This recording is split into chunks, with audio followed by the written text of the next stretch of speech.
Sea kayaking is a great hobby. It's a passion of mine. I love being on the sea. There's something about the salt water that I think maybe it's because we're made of salt water, but I absolutely love it. We go from here, we tend to run our trips on Anglesey, the island of Anglesey, because it's an island, whichever way the wind's blowing, we can always find some sheltered coastline generally. So it gives you a lot more options when you're planning a trip.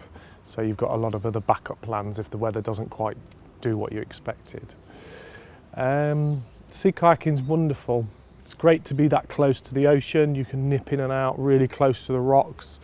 You see places that you could never see by any other type of boat other than by swimming.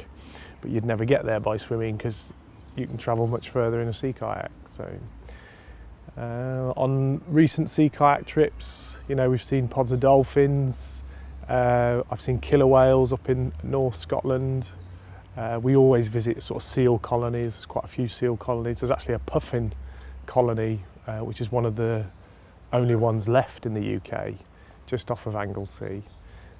But it's a serious undertaking, sea kayaking. What people think whitewater kayaking is very dangerous, but in relation to sea kayaking, it's relatively safe, I think. If things go wrong on the sea, you can very quickly be spread out all over the ocean, and it's very easy to get into difficulty. You know, every year somebody drowns on the sea somewhere, and it's usually because they haven't done any kind of planning or preparation, or have no understanding of tide races or the impact of the wind. I mean, the wind is a huge factor for sea kayakers. Anything over a force 5 and you can't really make any headway into that wind. So as soon as somebody then became tired, they're actually going backwards, and it might be that your only way out is going forwards. You know, so a lot of safety factors to be aware of on the sea when you're kayaking. But it's a great sport, absolutely fantastic sport.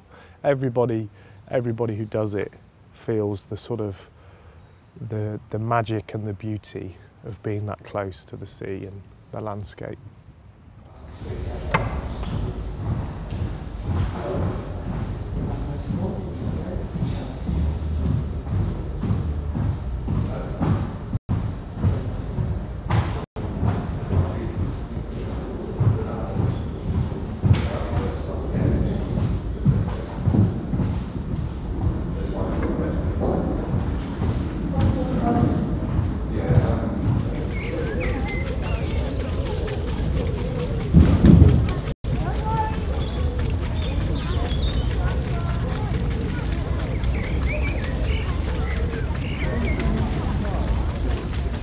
The River Lem is my livelihood.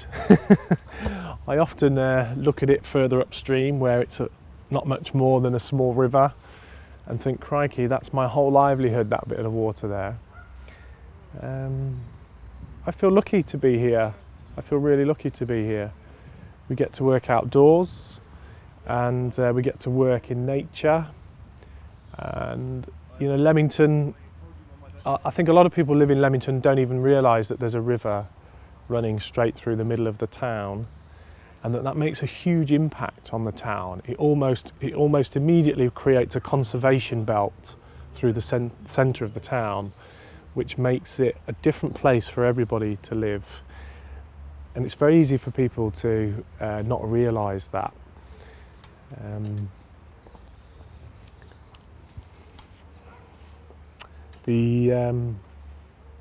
So I spend a lot of time on the river here. I spend a lot of time looking after the river, primarily litter picking. I take my 2-year-old son out on a canoe every Monday morning because I look after him on a Monday, and we go litter picking on the river because the river's our livelihood and I care about it. We've been here 10 years nearly. We're coming up for our 10th anniversary, so this is our 10th season. We started halfway through the summer on June the 11th in 2001. The previous occupants hadn't really run it as a proper boathouse. The whole place was in disrepair and decay. The boating lake was very overgrown with weeds and so on. So when there was a huge flood in when was the big flood again? Was it 1997? I forget now. Was it 8? 1998.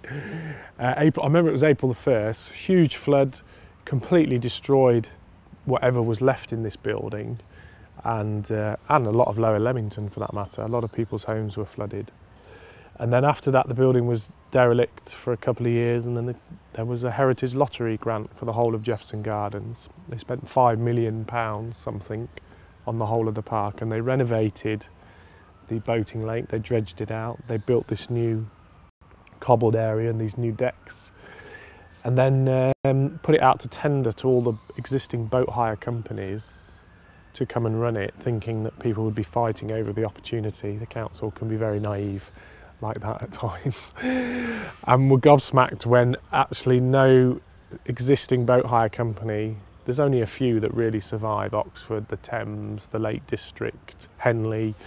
There's only a few spots where there's a strong history of sort of boat hire and boating, and none of them, they all said the same thing. I know this because I went round and met them all afterwards before I got involved in it. And they all said there's not enough tourism here. There's not enough, it's too hidden away. You know, it's not like Stratford or Oxford and so on that have a high footfall of tourists. And they said that it just wouldn't work here. It's too labour intensive to run. You know, the boats are big, they need maintenance. It takes 4 guys to shift the bigger boats around. It's a labour intensive industry. And so I heard from a friend of mine that the building was empty and that the council were getting a bit of a hard time in the press. You only hire boats on nice sunny days when people come out. So you need a way of having staff who are trained so you can offer a good service, and you need to be able to pay them when the weather's not reliable. And we live in Britain and the weather's unpredictable. So, but yeah, we're on our feet now after 10 years. I'd say it took us 7-8 years to get on our feet, really. And it's not been without a lot of hard work. And everybody who works here does a little bit more than they probably did in their previous jobs. Everybody puts quite a lot into it.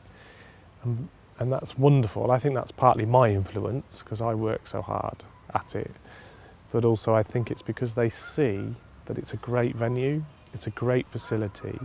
It's part of the history of the park, and everybody who comes here to have fun. So you're working with people who are coming here to have a great time, and they leave having had a great time. And that's very satisfying to work in an environment like that. So. Well, the Victorians built this boathouse in 1902. So it's just had a 100th anniversary not long ago, and they built it because obviously Leamington was a nice resort town for wealthy Victorians, and it grew up as a sort of middle class Victorian town, and they had leisure time, didn't they? Those kind of wealthy people had leisure time. I mean, they had upstairs and downstairs servants, so they would have been into boating and messing about on boats. And that probably took the form of rowing boats and punts. Traditional rowing boats are called skiffs, this traditional Victorian design, which is a brilliant design. I mean, it's still around today. And it's very aesthetic as well. They're quite attractive looking boats. They would have all originally been hand-built from wood. And of course, gradually, I don't know when fiberglass came along. I would imagine it was early 1900s, 20s, 30s, I would imagine the origins of fiberglassing. But anyway, so now the boats have a clinker imitation hull, so they're not clinker wood design anymore. They're clinker imitation, but then they're dressed in wood, so all the gunnels and the seats and so on are all done in wood. And they're beautiful boats. We don't have punts because, well, they're very expensive actually. They're not very, I know they have a lot in Oxford, but we don't have punts here anymore because a mahogany punt is about £5,000 to buy.